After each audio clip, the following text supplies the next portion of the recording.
world of cable news screaming and social media echo chambers, it's easy to lose the signal in the noise.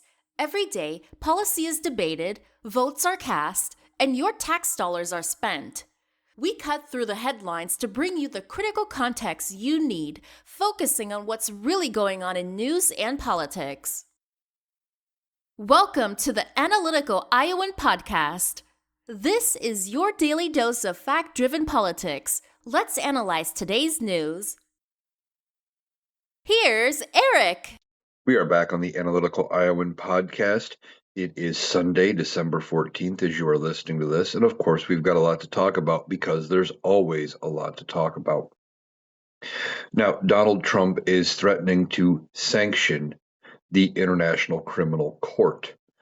Why? Well, they want guarantees from the International Criminal Court that they would not pursue charges or indictments on international law against Donald Trump after he is out of office. Well, that's strange.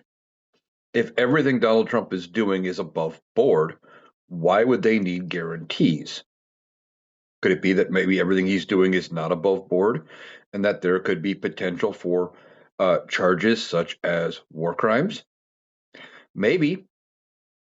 The whole thing is shady, but see, this is how Donald Trump operates. Donald Trump does not want to be held responsible, liable, accountable for any of the action he has ever committed. He believes wholeheartedly that he has never done anything wrong in his life. And they want guarantees that the International Criminal Court will not prosecute Donald Trump and potentially anybody else in his administration after he is out of office. Well, we are just over 3 years away from Donald Trump being out of office, if he lives that long. Now, we'll get into his health again in a little while.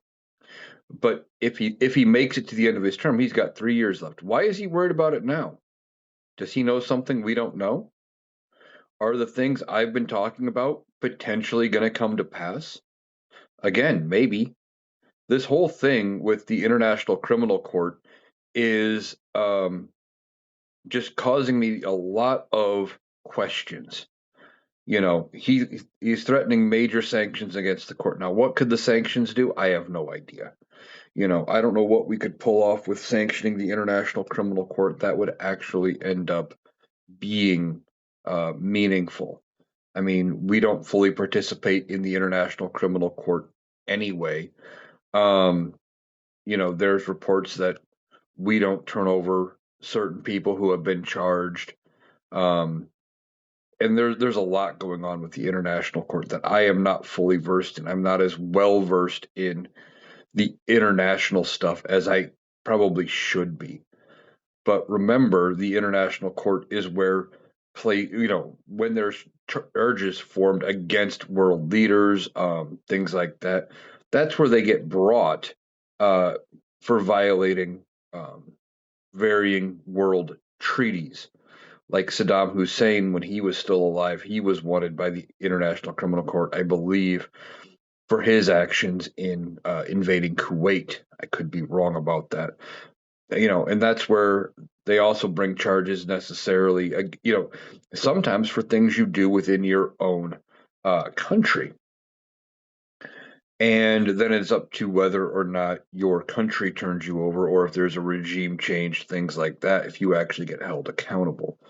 Now, the International Criminal Court, the way I understand it, was formed out of the Nuremberg trials after World War II, where they were going after everybody who had been part of Germany during World War II and had, you know, just followed orders. They didn't accept that defense in the Nuremberg trials, and they haven't accepted it since, I believe, in the International Criminal Court. But Donald Trump is trying to game the system like he always does. He doesn't want to end up being held accountable for anything he has done. But like we were just talking about, if everything he is doing is above board, why would they need guarantees? Could it be that things he is doing are not above board? Could they be in violation of treaties? Probably. You can't just blow up boats in international waters with no proof, claim they were delivering drugs or contraband or whatever, and then say, well, see, I was justified in doing it with offering no proof. Now, Donald Trump, as he's going about everything, is trying to game it so he doesn't get those charges. But like I said, he's doing this. He's blowing up these boats. What he should be doing, and we talk about it a lot, is if they really believe those boats are heading toward the United States carrying drugs, then he should let them get to the U.S. waters, have the Coast Guard intercept them, search the boats, and arrest and charge people for smuggling and hold them accountable in U.S. court. That's the proper procedure. But they're not doing that. Instead, they are doing things like just blowing them out of the sky and saying, well, see, it was justified. But it's not. You can't just justify blowing up boats from another country. Now, MAGA, of course, is going to cheer and say, well, Donald Trump, look at how tough he is. This is also another distraction. It's potentially that these sanctions have nothing to do with the boats. They have nothing to do with other human rights violations, just thinking off the top of my head. And it could have everything to do with Epstein. Now, we know that Epstein had an island, Little St. James, in the Virgin Islands. Okay. And he was moving underage girls all around the world, performing who knows what with them, having rich clientele who was doing who knows what with them. Nothing legal by any means. And that there could be major violations of international law, that they could, be violating the law in multiple countries, not to mention things that would land you in front of the ICC with everything related to Epstein. So, are the Epstein related things what they're worried about when it comes to the International Criminal Court? Again, that could be. Now, we are hearing from the House Oversight Committee. They've released some photos when it comes to Epstein. And they've released, like, yesterday, I think we talked about 20 pictures, something like that. And they've released some more, but still nothing overly graphic. And all it does is show that these people were around Epstein. They haven't released any of the horrible photos yet. Still working on redacting everything, doing it in a way that you can't, you know, get the information back, so that once they block out like the face and the private areas, etc., so that stuff doesn't get out to the public, and that people don't edit out their redactions and try to identify the victims, um, or spread more of the child abuse materials, that kind of thing. This is a very touchy situation. They have to be very careful with how they end up handling everything when it comes to uh, what they can release and stuff. And we at least assume that with 95,000 images in the possession of the House Oversight Committee, and these are images that came from the Epstein estate, not the DOJ. We don't know how many of these were also in the hands of the DOJ. As these images are out there and more comes out, it is going to be worse and worse for everybody that is in this the Epstein files. So it's potentially possible that the Epstein files could be another reason why he is putting sanctions on the International Criminal Court. And then you have this tanker, this oil tanker with 1 I think 2 million barrels of oil, um, that was heading towards someplace in Asia that Donald Trump has seized. He had the military seize it, claim it was a sanctions violation.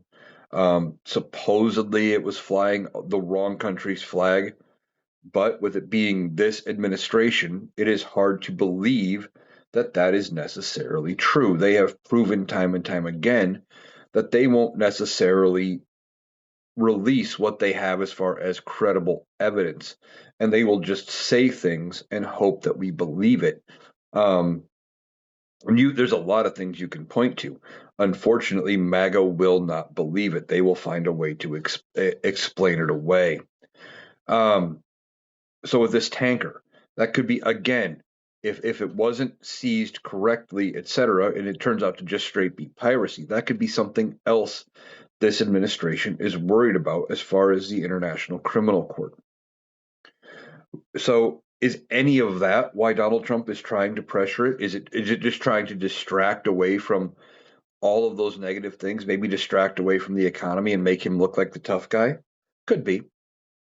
Could be. The other thing is, like I said toward the beginning of the podcast, we're 3 years, just a little over 3 years away from Donald Trump no longer being president of the United States if he lives long. And again, we're going to get into his health later on because we still have to talk about everything going on with his health.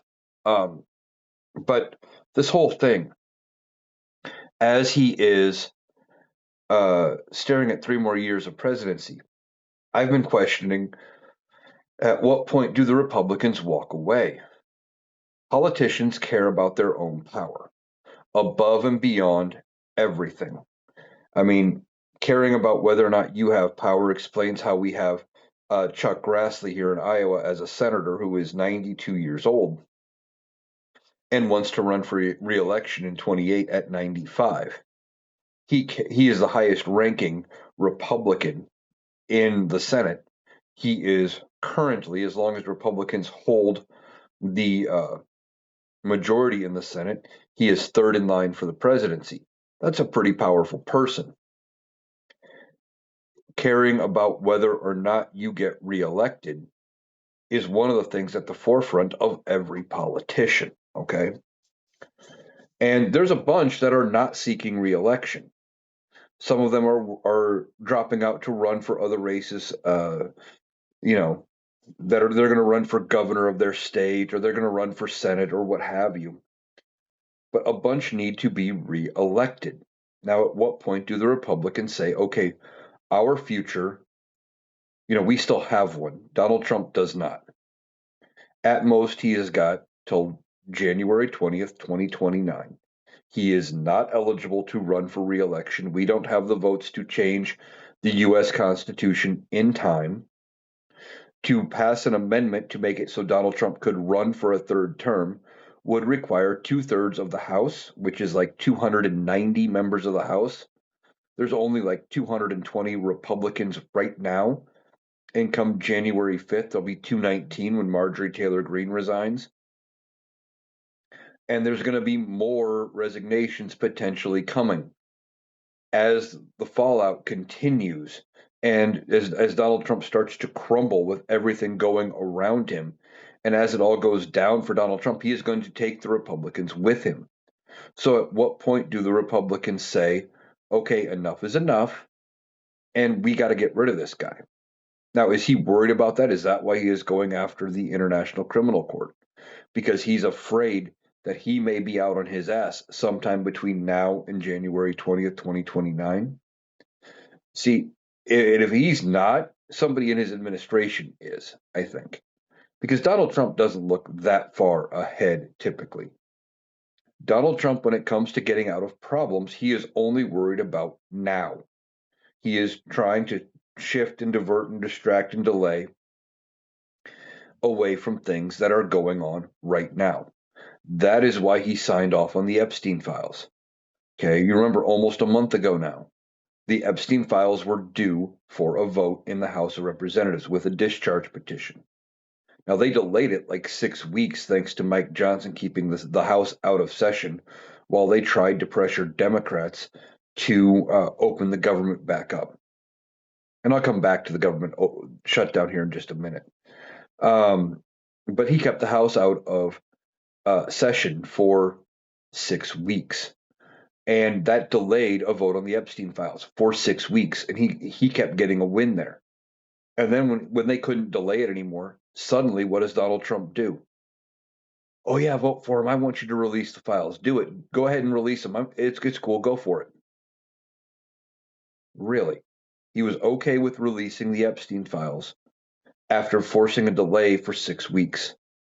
He says vote on it, and then the House votes on it 427-1. Senate passes it unanimous. He said vote for it because he hoped it was going to get over to the Senate, and the Senate was going to stall it for a couple of weeks. And then when they didn't, he's like, well, shit, I better sign it. And he took like 2 days, but he signed it. And then once he signed it, that bought him 30.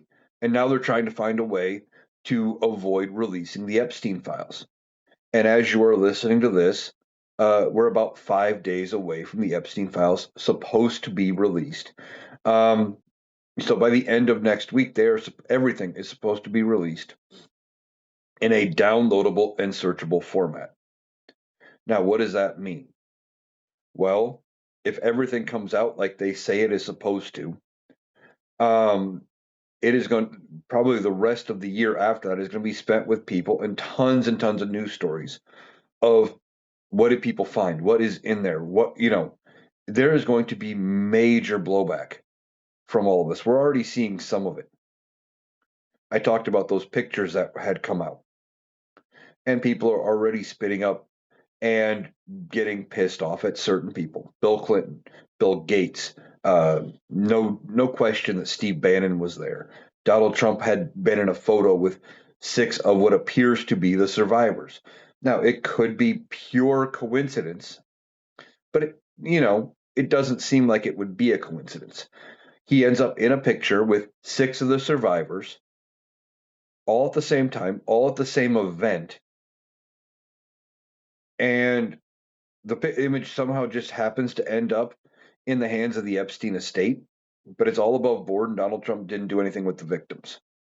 It's a little hard to swallow. It is possible, but we're talking in the single digit percentile of possible.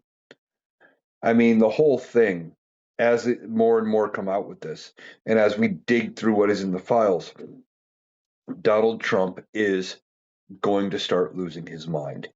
He's going to continue to do things like pressure the international court and other things, trying to divert, distract, and get away from everything that is happening around him. Now, when a narcissist like Donald Trump is cornered and he can't divert, distract, and delay, ultimately he may end up trying to cut a deal. And I would think he would if he was in his right mind, but he's not. He's no longer in his right mind. Donald Trump is delusional at this point at best. Okay, he's got dementia, very clearly.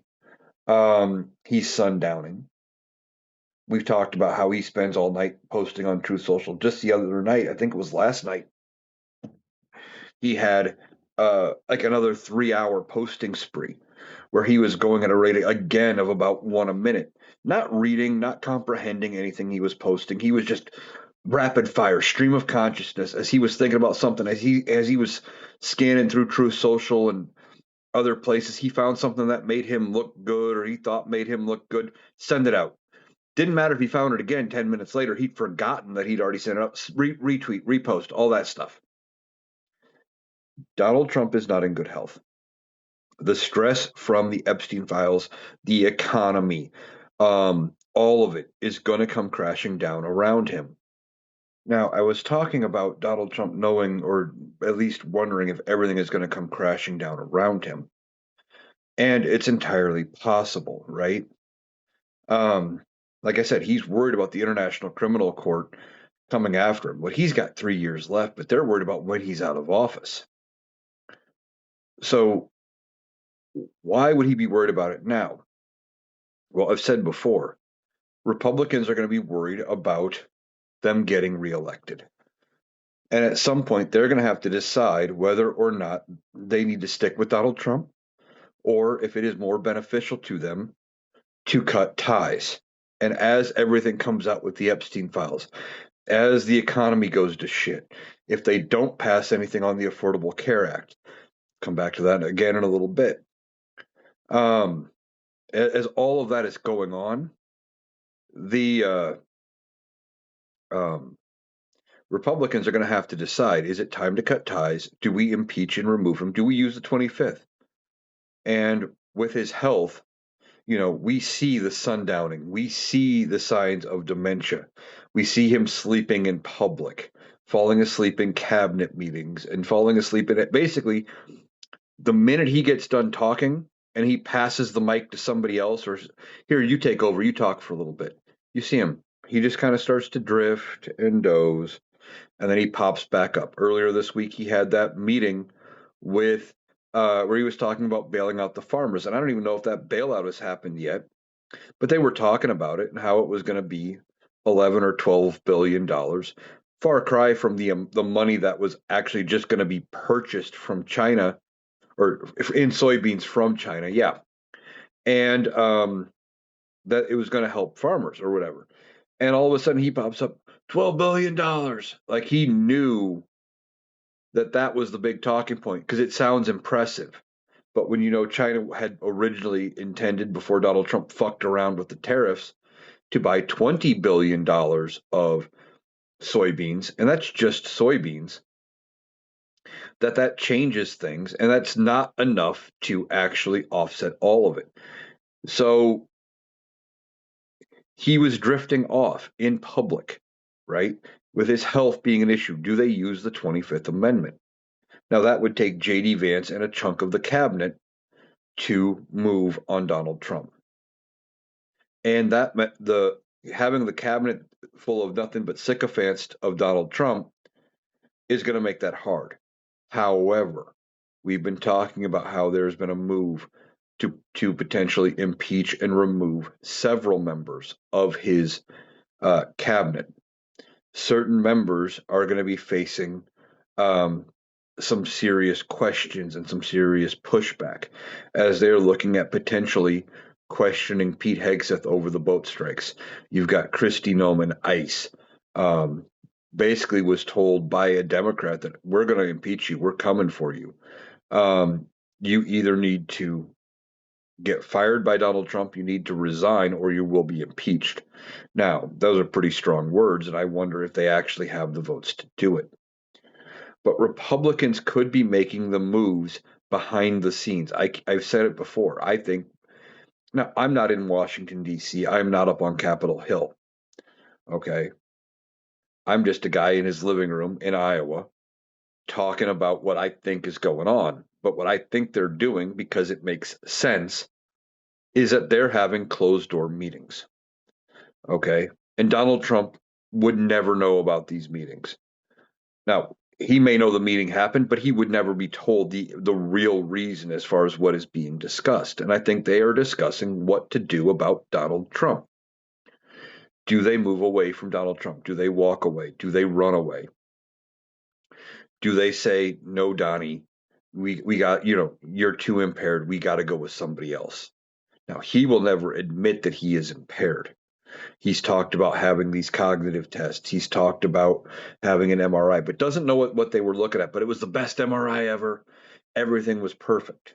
Now, one Democratic member of Congress, whose name I can't think of right now, has said she believes that he is taking IV anti-dementia meds um, to the tune of $26,000 a treatment, and that one of the side effects of it is, or one of the parts of the treatment, rather, is the need for more um, MRIs, more constant testing, and things like that.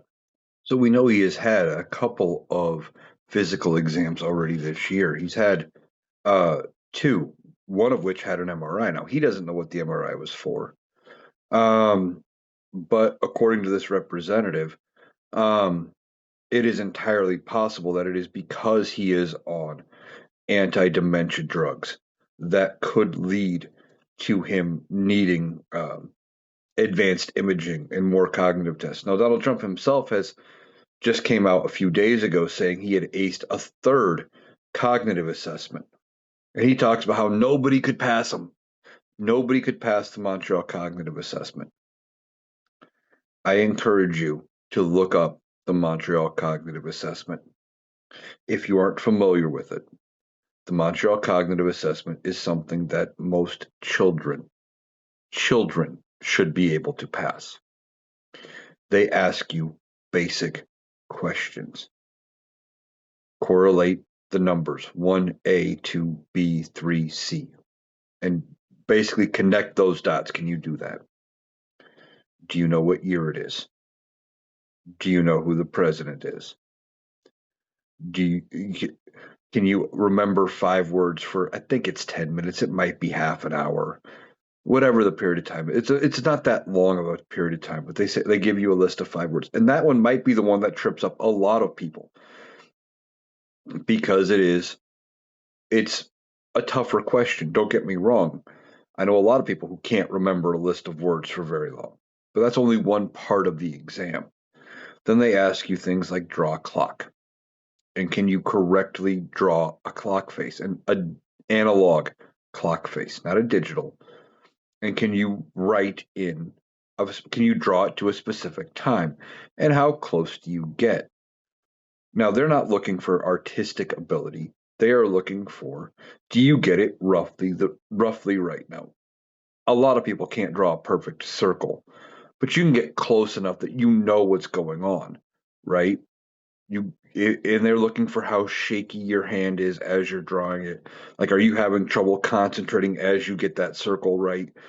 Where do you put the numbers in the circle? Do you have them roughly spaced out correctly, or is everything bunched up to one side? And then you write in the time. And what they're looking for in that part of the exam is, what does it look like? Okay. Do you recognize, can you actually do this part of it close enough, again, not looking for artistic ability, but enough that most people would know what you're trying to convey? And um, if you're off, do you even recognize that it is off? And then they ask you to identify like 3 or 4 animals by their picture, very basic, a generic image of like a lion, a giraffe, and a camel, or an elephant, or something like that. Enough that most kids would get that right. They would look at it and go, lion, giraffe. Like they would know over a certain age. Um, but Donald Trump has talked about signing at least, or having at least 3 physicals. So does it get to a point when the Republicans say, okay, well, we're looking at removing members of the cabinet, so the threshold for JD Vance is lower for the number of people he needs on his side to go with the 25th? And then are they having the conversations behind closed doors going, this is what we got to do to get rid of Donald Trump? There is going to come a point, and Donald Trump and his cronies are going to be blindsided by it, where the Republican Party moves away from Donald Trump. That they decide it is not time, or that it is not uh, politically better for them to be connected to Trump and he has to go. Now, that may be before the midterms, or it may be shortly after. But I don't think the Republican Party holds on to Donald Trump all the way until 2029. He is going to be considered a loser after the midterms. And he's terrified of looking like a loser. He lost the House during his first term, right? And he lost it pretty big. Now, they still were able to get some things accomplished bipartisan, but it was the very basic uh, functions of government, right? Keeping things funded. And when you have Democrats in control of the House, it is going to limit what this administration can do. And there are going to be so many congressional investigations into everybody and everything this administration is doing that it is going to probably turn the tide of public opinion against this administration. Now, Donald Trump wants you to believe that he holds the reins and he is all there, and he's got an iron grip, but that grip is slipping as not only are they looking at whether or not to remove him with the 25th.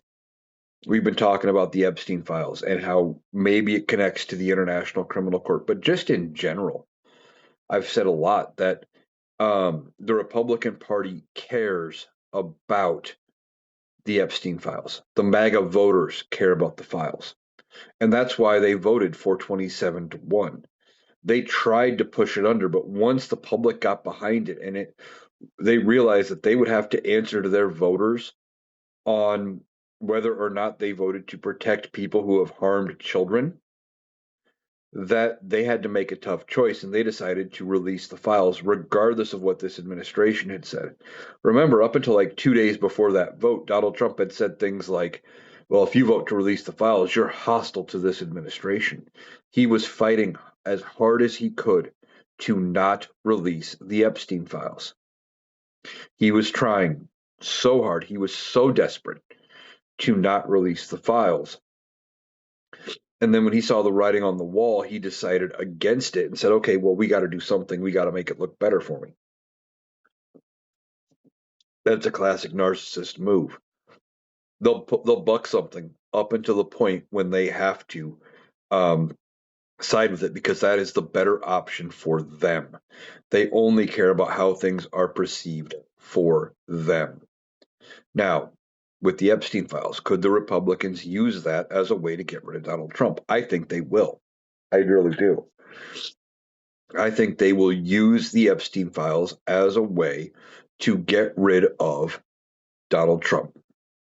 I think he's going to try to fuck around with releasing him. At this point, he is down to 5 days, but it was all about buying him more time. He thought he could extend it out 30 days and he would come up with a plan. He would find a way to get out from under it. And that hasn't happened, right? See, I've talked about it before. Donald Trump reminds me of a friend of mine. This particular friend, for a long time, would end up being short on bills, overspending, doing dumb shit, and didn't, needed to get a different job, but didn't, right? Well, they'd be short on their bills. So they would take some stuff over, get a pawn load on it, run to the pawn shop. Okay, I got the 50 or $100, whatever I'm short this month. Then the end of the month comes by. They're still short money, still on bills, and they would go get another loan to pay the interest on the first loan and to pay their bills. But they bought themselves another month.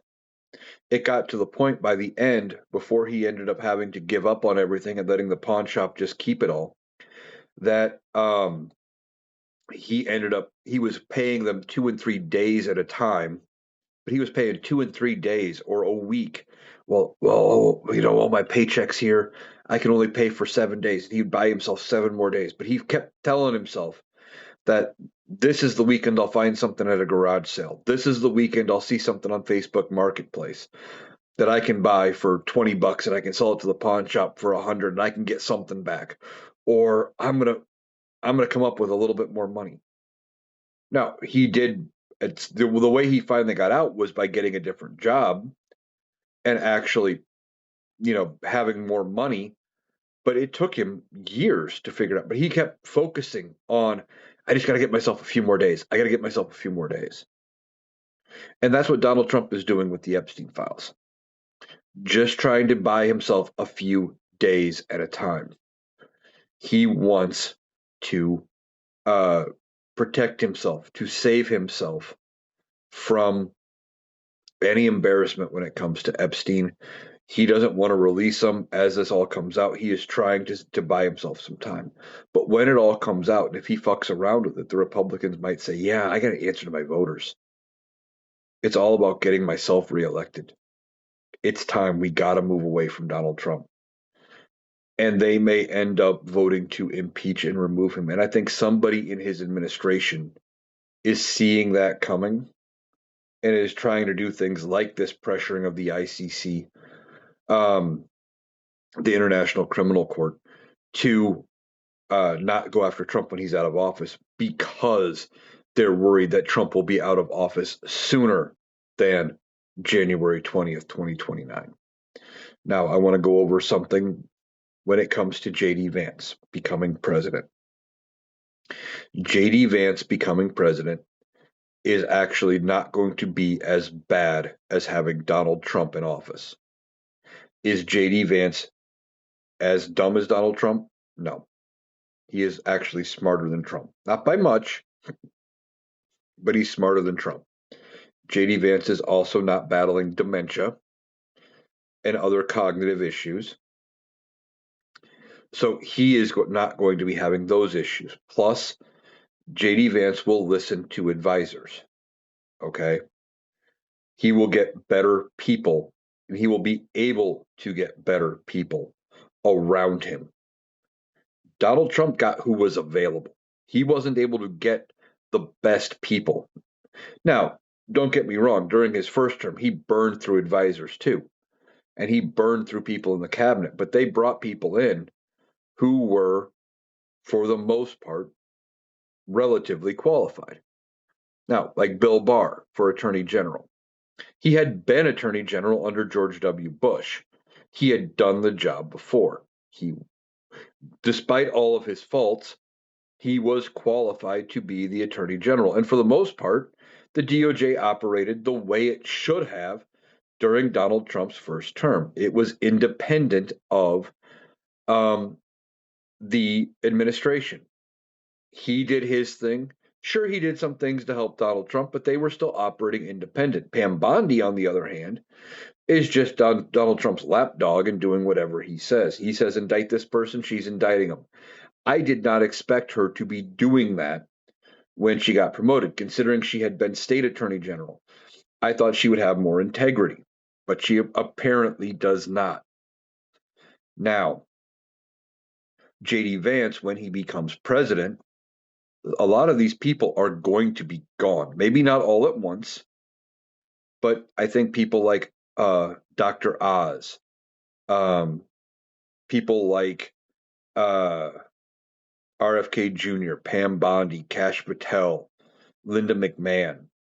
I think they all go one at a time, kind of slowly, and JD Vance will put in better people. And he will actually listen to those better people, and he would have more people willing to work for him. Beyond that, if they do use the 25th Amendment or an impeachment against Donald Trump, J.D. Vance is going to be looking very cautiously at Congress, specifically as long as Republicans are in power, going, wait, you just got rid of my boss. You just fired my boss.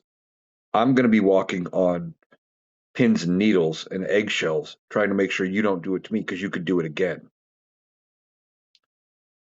J.D. Vance will be a very weak president when he gets put in. Now, if it happens after the midterms and Democrats have control of one or both chambers of Congress, J.D. Vance ain't getting anything through. And as far as replacing members of the cabinet, if the Democrats have the Senate, well, they would have to be pretty decent appointees for the Democrats to have confirmed them. So JD is going to be in a bad situation, right? He's going to have to pick decent people. And the Republicans are going to try to make JD Vance sympathetic going into 2028. That they are going to want to worry about what the voters think about them, etc. And they're going to want to make JD Vance out to be this sympathetic person of, well, you need to give a JD Vance a full term with Republicans in control so he can fix all the damage the Democrats caused because the Democrats had control of Congress and they were blocking him. Something like that. I can see them trying to spin that narrative. Now, it has been suggested by some people that the plan could be that JD Vance goes out, he appoints somebody reasonably minded like a Brian Kemp, and that Brian Kemp ends up as vice president, and 6 months, a year in, depending on how much time is left with JD Vance's term, that they do the same thing. They try to remove JD Vance They find something to nitpick him on and get him gone. To put it that the Republicans would want then say Brian Kemp and go, I kind of fell ass backwards into this. Um, I was appointed by Vance. I wasn't part of the previous administration, and he would be very sympathetic then going into the general in 28. However, I don't think the Democrats are going to fall for that unless whatever they have on JD Vance is pretty damning that they would be able to um, agree with Republicans. They're going to see that play coming a mile away, and they're going to tell Republicans, no, you wanted JD Vance. We're not doing your dirty work for you. You're stuck with him. Best thing for the Republicans, honestly, would be if the Big Mac gets a hold of Donald Trump and his health goes sideways. We already know, we've talked about his health and how bad it is. If he has some major event on TV that they can't hide, they can't do away with, and they have to potentially, like, he has a massive heart attack on stage somewhere, and it's very clear he doesn't make it, right? Something like that. Now, if it happens peacefully, like he just doesn't wake up one morning, something like that, Republicans may try to hide that for a couple of days while they try to regroup behind closed doors. It wouldn't surprise me if we don't get told and he just disappears for a couple of days.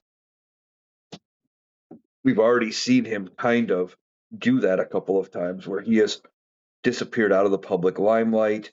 Um, and that's part of what led people to think that maybe he was getting treatments of some kind, that it was uh, that he was recovering from whatever they were doing. Now, ultimately, I think the Democrats need to look into everybody connected to Donald Trump, everybody connected to this regime. And when they hold their congressional investigations, they need to look into his health, no matter how he goes out. And they need to figure out who knew what and when and go from there, right? They need to figure out um, what this administration has been hiding from us and how we can go ahead and make sure this never happens again. All right, we've been talking a lot about the International Criminal Court and how everything Donald Trump is doing right now is connected to, with him pressuring them, is connected to his future as president. I think his time is going to be limited.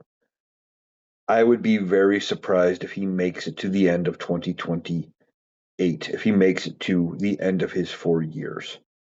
Um, his health isn't good. Politically, he is going to be a pariah, and the Republicans are going to want to change the narrative. That is the big takeaway there. Now, Republicans, this isn't normal politics, right? This isn't business as usual. We are dealing with something different. We are dealing with um, Republicans trying to save their brand, to save their hide, right? They want everything to work out, but they don't know how to go about getting to that point at this point because they're worried about losing that MAGA voting base. And that MAGA voting base is going to be affected very heavily if they don't do something about the Affordable Care Act subsidies. Now, so far, they have tried to pass a couple things on the ACA subsidies. Um, the one was this Trump backed health plan. We're hearing that there are more Republicans getting on board, and it only takes five to force a discharge petition in the House. I don't know if they pass something in the House if the Senate would take it up, but that more Republicans are getting on board with this idea of just extending the ACA subsidies. And I still think that is what they are going to do. I think the rest of this is performative. They are they are doing it, one, for an audience of Donald Trump, so they can show how it's just not working. Two, they are doing it to engage public perception. Ultimately, they want to starve out the Affordable Care Act. They do. They don't want to fund it because funding it means people get health care. And it means that the Affordable Care Act works. They have been trying to say since it got passed, I believe it was at 2010, that the ACA was a failure. Now, people believe Obamacare is a failure, but they can't tell you what Obamacare is, the ones that do that. They believed all of the propaganda put out by Fox News and other places like that, saying that it is, that there were death panels involved and all the government's going to have a say in your health care. Not really. Actually, what the government did was say the insurance companies had less say in your health care, which is ultimately what we need to do.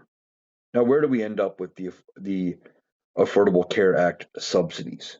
Ultimately, I think they're doing some performative votes right now, trying to pass the other fixes.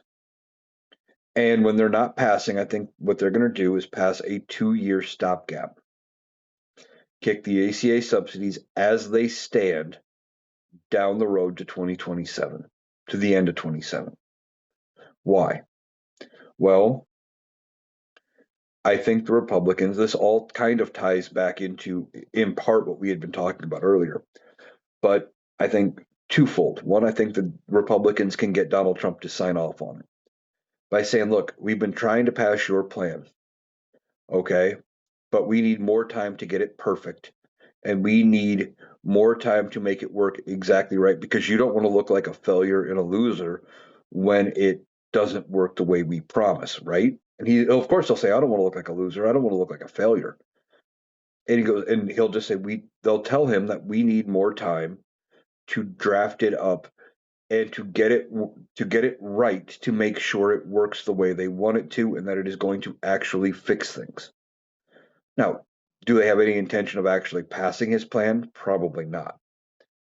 But that's all you need to tell him, and he'll go along with signing the extension of the ACA credits because in his mind he would look like a hero for saving everybody's health care right now in the moment, even though this we shouldn't be.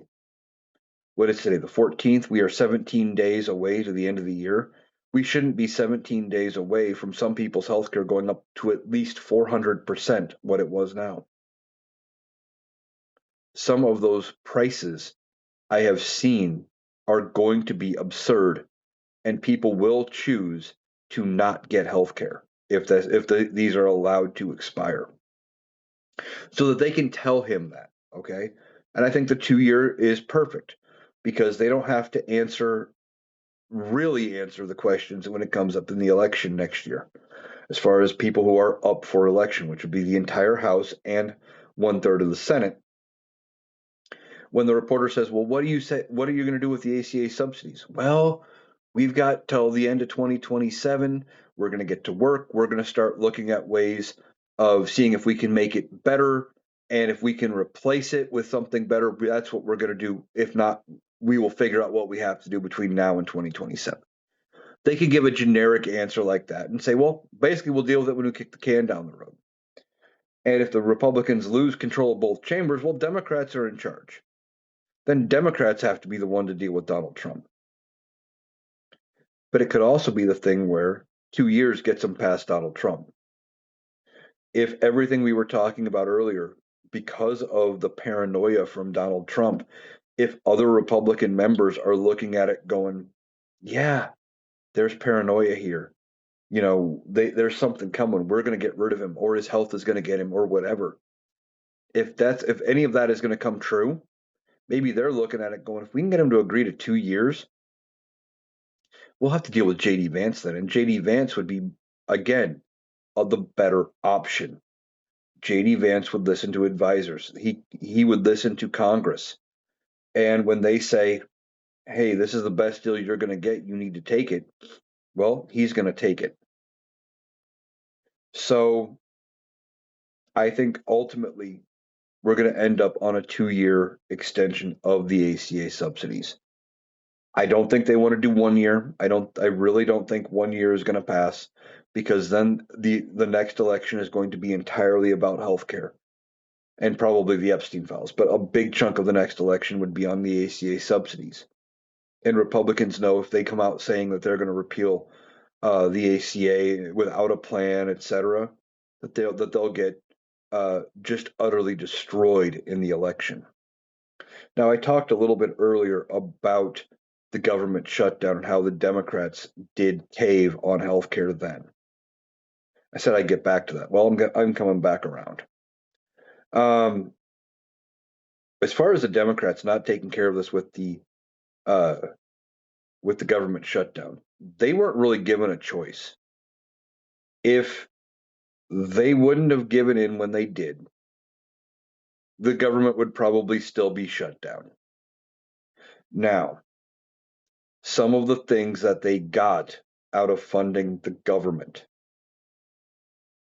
is actually going to work out in their favor. Okay. We have another funding deadline coming up in January. I don't remember if it's the 20th or the end of January, whatever, doesn't matter. And if we haven't figured out healthcare by then, and they haven't come to terms for the rest of funding the government, there could be another government shutdown. But see what the Democrats got in their last shutdown fight actually strengthens their hand as they're trying to push on the rest of it right now. And you're probably thinking, Eric, how so? Well, Democrats didn't want people to continue going without food. This administration was doing everything in its power to not release food stamp money, including using the emergency fund that is supposed to be there for times like this when the government is shut down. Donald Trump used it during his first term to fund food stamps, except he didn't this time. Said there's no money there. It's not what it's for. Well, he didn't say there was no money. He just said that's not what it's there for. And they tried to explain it away. When he was told by the courts that they had to fund food stamps, they appealed, trying to make sure people couldn't eat. Things like that. And ultimately, Democrats got food stamps funded until the end of September. They got a bunch of the fired government employees brought back.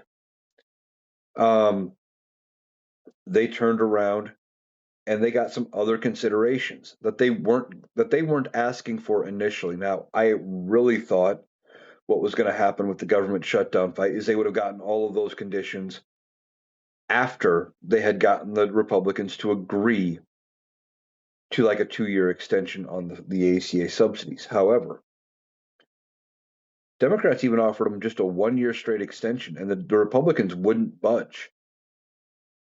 Now it's down to nut cutting time. Now it is down to the wire. And public outcry as they are seeing the sticker shock of not renewing those subsidies, and they're seeing what their insurance is going to. Republicans are panicking. They're trying to pass last minute bullshit stuff. That's why I think it's going to be a 2-year extension. Democrats may actually come out of this with a 2-year extension of the ACA subsidies, and they may end up getting all of the other stuff that they got when they caved in and they opened the government, the other concessions.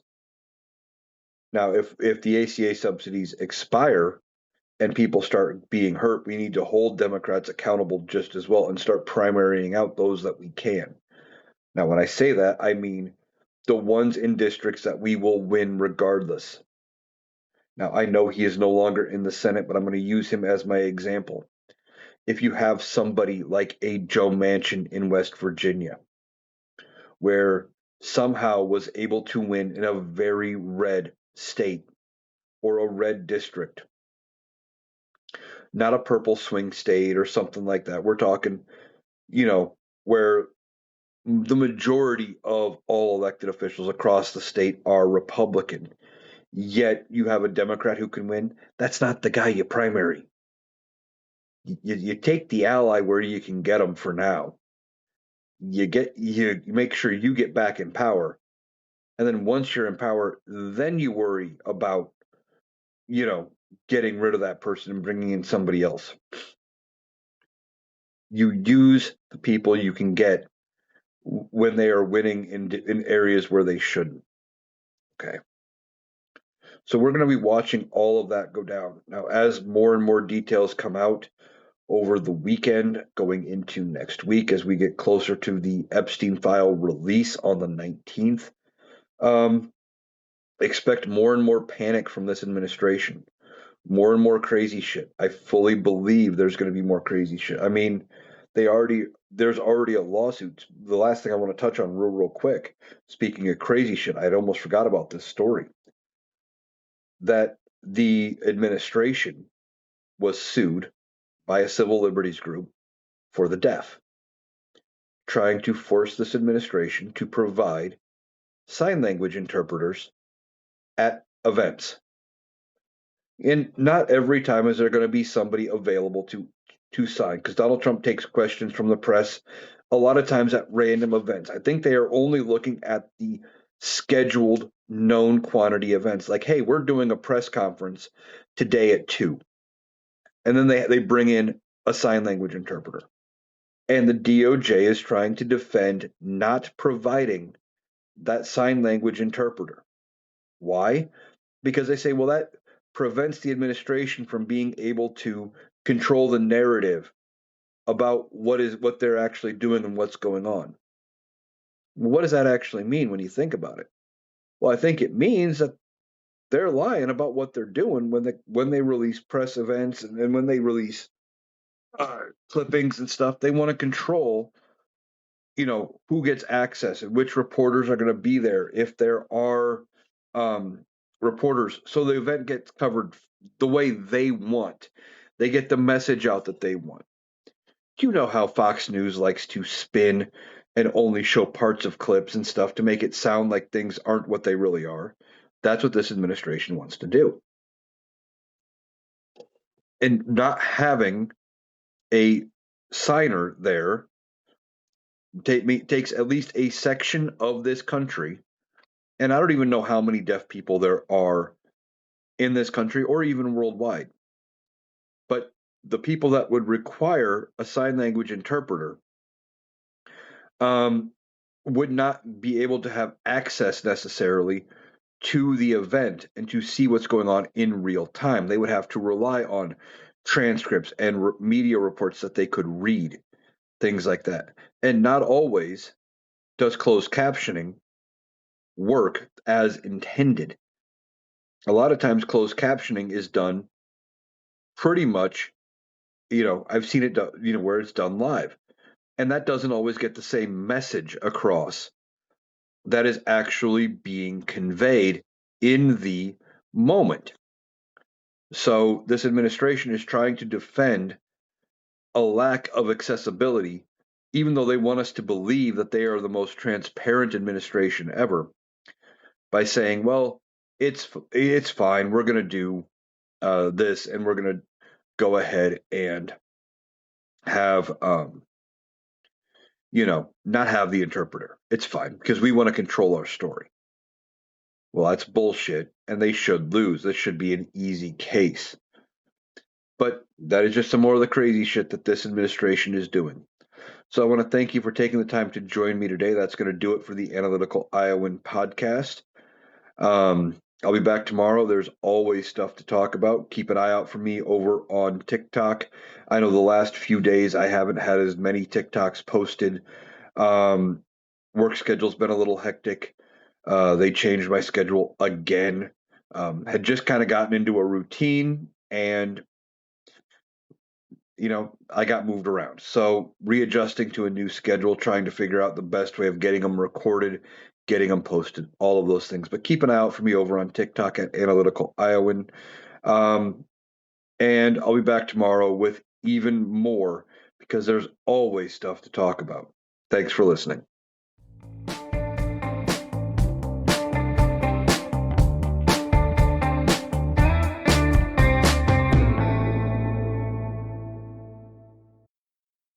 That was Eric. That does it for our analysis today. If you appreciated us cutting through the noise to get to the critical context, please make sure you're subscribed to the Analytical Iowan podcast on Spotify and YouTube. We'll be back tomorrow. Thanks for listening.